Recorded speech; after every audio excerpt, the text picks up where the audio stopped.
So it's a bit windy today. We're having the aftermath of that storm that's happened recently. So today's jobs are to sort the battery terminals out. So I've got some lead that I'm going to be packing out the battery terminal with to hopefully sort that issue out. The car should hopefully go to start. Apologies. So yeah, fingers crossed, and we'll see where it takes us from there. So luckily the original nut and bolt was reusable, and you can see the lead that I've used to pack out. Now they're really tight, so let's see if it starts.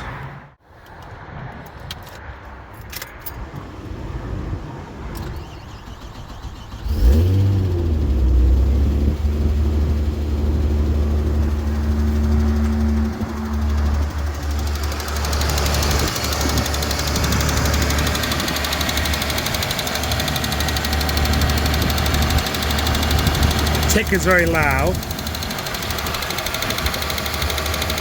I don't know if it's because it's cold or what.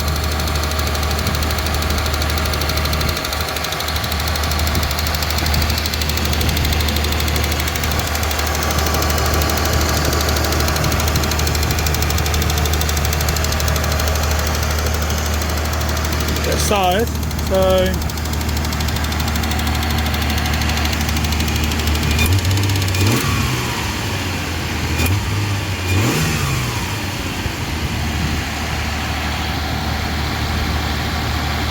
the idle's high, but that can be adjusted. Looks like the adjustment screw's down at the top. It's not hunting, so looks like the vacuum leak's sorted.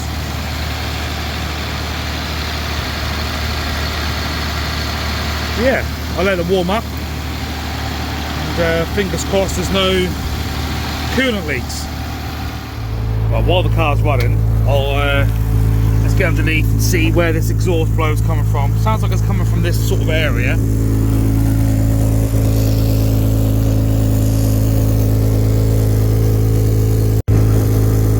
That's the back box flange. Lots of blow from there. Oh, there it is.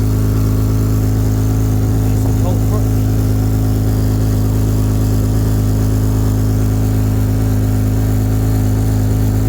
Get that cleaned up and pasted once this is all sorted, but I think the rest of the system looks okay.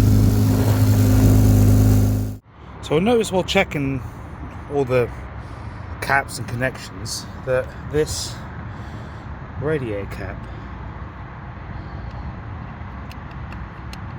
I don't think it's meant to be that loose.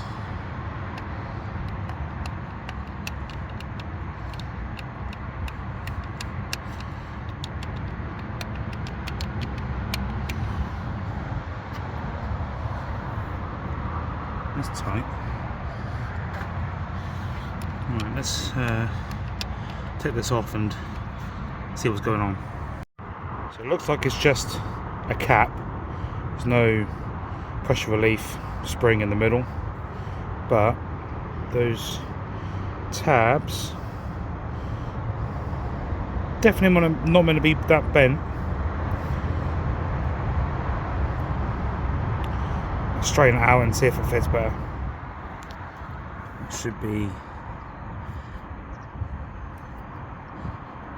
solid now.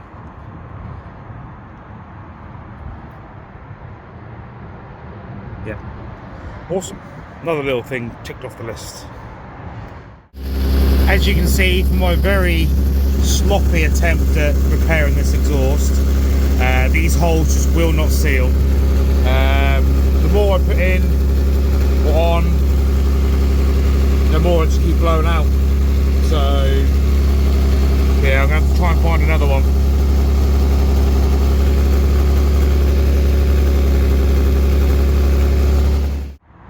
Right, so moving on to the next job is to look at this seat. So these seat rail bolts are 14 mils.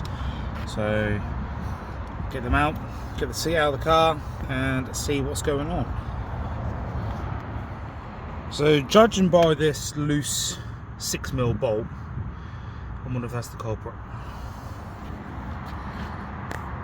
I've seen some dodges in my lifetime, and I'm not afraid, or ashamed should I say, to admit that I've done some, but this is a whole new level.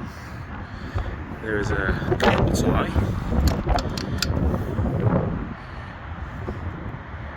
holding on the broken bracket.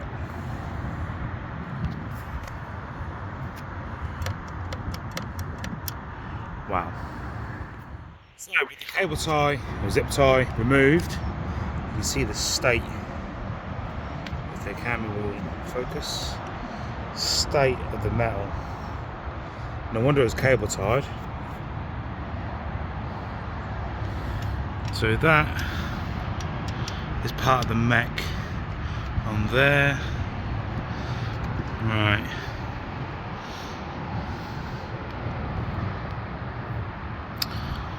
Let me see if I can strip this seat rail off a bit more, get more access to it. And there we have it, all removed. So it's always been a known issue at some point, but just poor welds. So I'll get this sorted.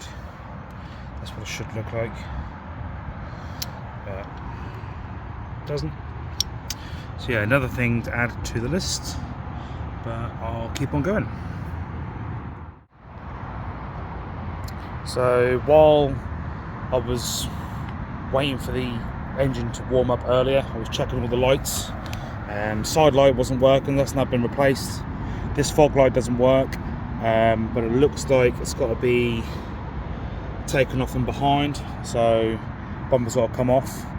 It was a job I was planning on doing at some point anyway. Might do that later, might do it later, might do it another day, not too sure yet. So yeah, everything else works. Horns don't work for some reason, hoping it's a fuse. But there's no fuse box diagram on the cover, so it says to check the owner's handbook, and I don't have the owner's handbook, so that'll be Google hopefully telling me that. Move to the back of the car. This rear centre garnish is broken here. There is a replacement in the boot.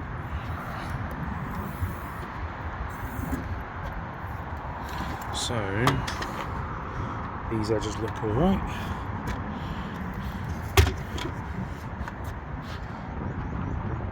All good. So I did notice it's got the newer Mazda badge on. Yeah, it's a bit shit, but there we go. So let's take this boot panel off and get swapping it. So the covers to get access to the light needs to be removed. There's two screws that hold the handle on, and then the side trims may have to come off. Not too sure yet because this bit tucks underneath, but we shall see. So after you've done the handle screws, they're all just all on poppers, so you give a firm pull and the whole thing will come off. On the side of the panel there's two 10mm, or in this case that one's an 8. Then there's 2 each side, and then there's 3, I don't know if the camera will pick it up, 3 of these little black clips, one down in the middle and then 2 either side. There's a little screw that holds that together, and then the whole panel will come off. While changing over the panel, I noticed that this reverse light is in better days. If I try and take it out one-handed, looks like there has been some water ingress at some point.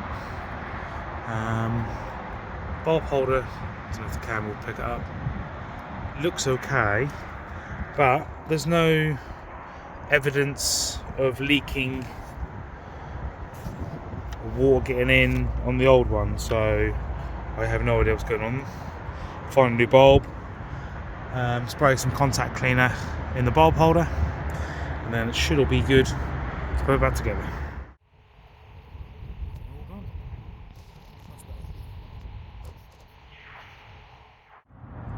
So another thing that was pointed out from a fellow Pistonhead member, Sam, that the pedal bracket on the bulkhead corrodes and snaps off, and he's had experience of that happening. So let's have a look and see what this one's like.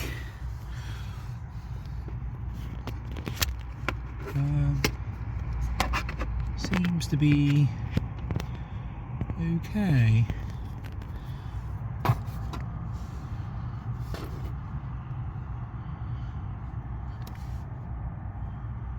Yeah, can't see.